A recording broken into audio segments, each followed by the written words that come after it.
Assalamualaikum warahmatullahi wabarakatuh. Anak-anak kelas 10 bertemu lagi dengan Ibu di pertemuan kita kali ini. Kita akan membahas mengenai mendalami puisi. Sebelumnya, bagaimana kabar kalian? Apa baik-baik saja? Semoga kalian baik-baik saja, sehat selalu dalam lindungan Allah Subhanahu wa taala. Oke. Agenda kita kali ini adalah mempelajari mengenai mengidentifikasi puisi, yaitu memaknai tema, suasana, dan makna dari sebuah puisi. Sementara yang kedua adalah mendemonstrasikan puisi, yaitu membacakan puisi dan membuat musikalisasi puisi. Ini dua hal yang akan kita pelajari minggu ini.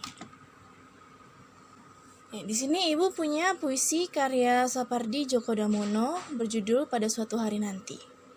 Nah, kita akan mencoba melihat makna dari puisi ini. Puisi ini isinya adalah pada suatu hari nanti jasadku tak akan ada lagi. Tapi dalam bait-bait sajak ini kau tak akan kurelakan sendiri. Pada suatu hari nanti suaraku tak terdengar lagi. Tapi di antara larik-larik sajak ini kau akan tetap kusiasati. Pada suatu hari nanti, impianku pun tak dikenal lagi. Namun di sela-sela huruf sajak ini, kau tak akan letih-letihnya kucari. Itu adalah isi dari puisi pada suatu hari nanti. Nah, sekarang kita akan mencoba mengidentifikasi puisi tersebut. Oke, sebelum kita mengidentifikasi puisi ini, satu hal yang harus kalian tahu adalah puisi itu sangatlah fleksibel, sangat universal. Setiap orang bisa memiliki pemahaman atau representasinya sendiri-sendiri mengenai sebuah puisi.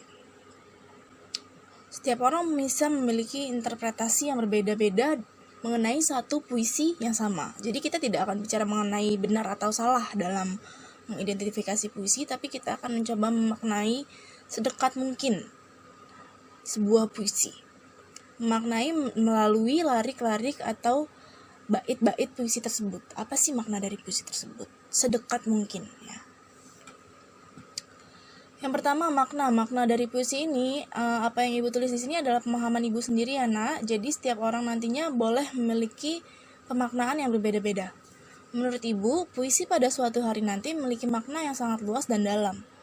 Jika kita mengartikan secara sederhana, kita dapat membuat kesimpulan bahwa puisi tersebut menggambarkan mengenai sebuah kesetiaan luar biasa. Kesetiaan itu terlihat dari larik. Yang pertama kita lihat dari larik, kau tak akan kurelakan sendiri. Ini larik yang pertama. Kemudian ada juga larik, kau akan tetap kusiasati. Kemudian ada juga larik, kau tak akan letih-letihnya kucari. Di sini dia memperlihatkan bahwasanya seperti apapun keadaannya, bagaimanapun keadaannya, ia akan tetap setia pada apa yang ia miliki itu.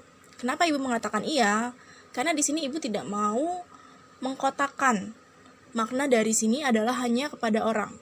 Iya di sini bisa berarti apa aja, Nah. Bisa berarti Tuhan, bisa berarti agama, bisa berarti orang tua, bisa berarti cinta dari seorang ibu kepada anak, bisa berarti cinta dari seorang anak kepada ibu. Luas sekali ya. Jadi jangan mengartikannya dengan cara yang sempit. Kita harus memiliki pandangan yang luas. Itulah kenapa Ibu menggunakan kata iya dan tidak menspesifikasikan menjadi orang. Nah, larik-larik setelahnya pun yang tadi Ibu jelaskan memberikan gambaran yang sama bahwasanya jasad bukanlah sebuah penanda kita telah kehilangan. Kesetiaan akan tetap ada meski wujud tidak lagi terlihat. Itu adalah makna yang Ibu dapat dari puisi pada suatu hari nanti.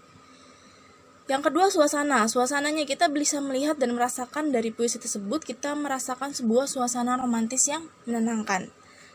Yang ketiga adalah tema. Tema dari puisi tersebut, Ibu merasa bahwa temanya adalah mengenai sebuah kesetiaan.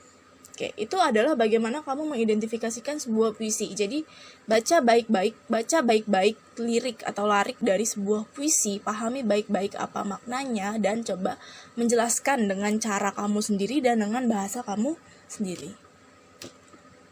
Oke, sekarang kita masuk ke yang kedua nih, yaitu membacakan sebuah puisi. Apa sih hal-hal yang harus kita perhatikan ketika kita mencoba membacakan sebuah puisi? Nah, ini adalah hal-hal yang perlu kamu perhatikan. Pertama, rima dan irama. Dalam membaca puisi tidak terlalu cepat atau tidak terlalu lambat. Jadi kamu harus, sebelum membacakan puisi, kamu harus benar-benar memahami apa isi dari puisi tersebut. Bagaimana kamu harus mengucapkan sebuah kata, apakah harus dipenuhi dengan emosi kemarahan atau kesedihan atau kebingungan. Nah, rima dan irama ini nantinya kamu harus menyesuaikan dengan isi puisi tersebut. Yang kedua adalah artikulasi. Artikulasi di sini adalah pengucapan, pelafalan huruf. Pelafalan huruf. A, I, U, E, O. Pastikan bahwa ketika kamu membacakan sebuah puisi, kamu melafalkan hurufnya dengan benar sehingga penonton bisa mendapatkan kata yang kamu ucapkan. Yang ketiga, ekspresi.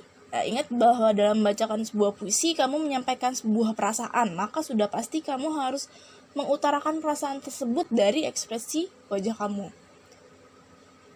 Yang keempat adalah mengatur pernapasan. Pastikan kamu tidak terlalu tergesa-gesa dalam membacakan sebuah puisi. Atur nafas sehingga puisi bisa diterima oleh penonton secara baik. Yang kelima, penampilan.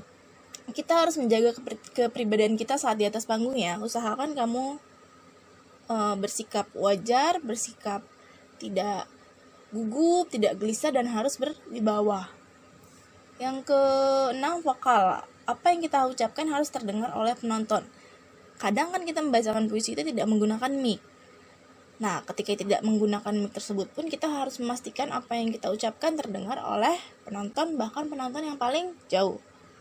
Yang terakhir adalah intonasi. Intonasi adalah ketetapan penyajian dalam menentukan keras lemahnya pengucapan suatu kata. Jadi kapan kamu harus berteriak, kapan kamu harus melemahkan suara kamu. Nah, lagi-lagi itu semua bisa kamu lakukan dengan benar jika kamu memahami isi puisi yang akan kamu bacakan. Jadi sebelum membacakan puisi, hal paling penting yang harus kalian lakukan adalah memahami isi puisi tersebut. Sehingga perasaan penulis, perasaan penyair bisa tersampaikan melalui kamu kepada penonton. Nah, terakhir Ibu akan menjelaskan mengenai musikalisasi puisi. Apa sih musikalisasi puisi itu, Nak? Musikalisasi puisi itu berarti menjadikan suatu dalam bentuk musik. Maka musikalisasi puisi kita artikan sebagai mengubah puisi menjadi sebuah lagu. Tujuan dari musikalisasi puisi adalah untuk memudahkan pendengar memahami makna puisi yang ingin disampaikan penyairnya. Tapi, selain mengubah secara penuh sebuah puisi menjadi sebuah lagu, ada juga yang berpendapat bahwa membacakan puisi sambil diiringi musik itu berarti juga adalah sebuah musikalisasi puisi. Dua-duanya sama-sama benar ya, Nak? Nah, musikalisasi puisi ini sebenarnya sudah sering ada di Indonesia, sudah sering terjadi di Indonesia. Salah satu contohnya adalah lagunya Chrisye berjudul Ketika Tangan dan Kaki Berkata. Itu tadinya adalah sebuah puisi karya Taufik Ismail. Nah, kalau kalian tahu Bimbo itu juga banyak melakukan musikalisasi puisi. Rata-rata puisinya adalah puisi Taufik Ismail. Nah, salah satu musikalisasi puisi yang dibuat Bimbo adalah Sajadah Panjang.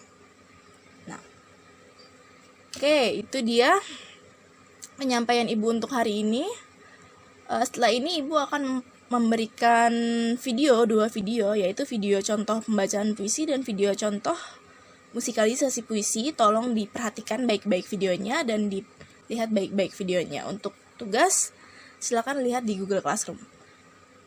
Oke, kelas 10, terima kasih banyak untuk hari ini. Terima kasih sudah mendengarkan. Semoga apa yang Ibu sampaikan menjadi manfaat bagi kalian ya. Selamat mengerjakan, selamat berpuasa, semoga sehat selalu. Wassalamualaikum warahmatullahi wabarakatuh.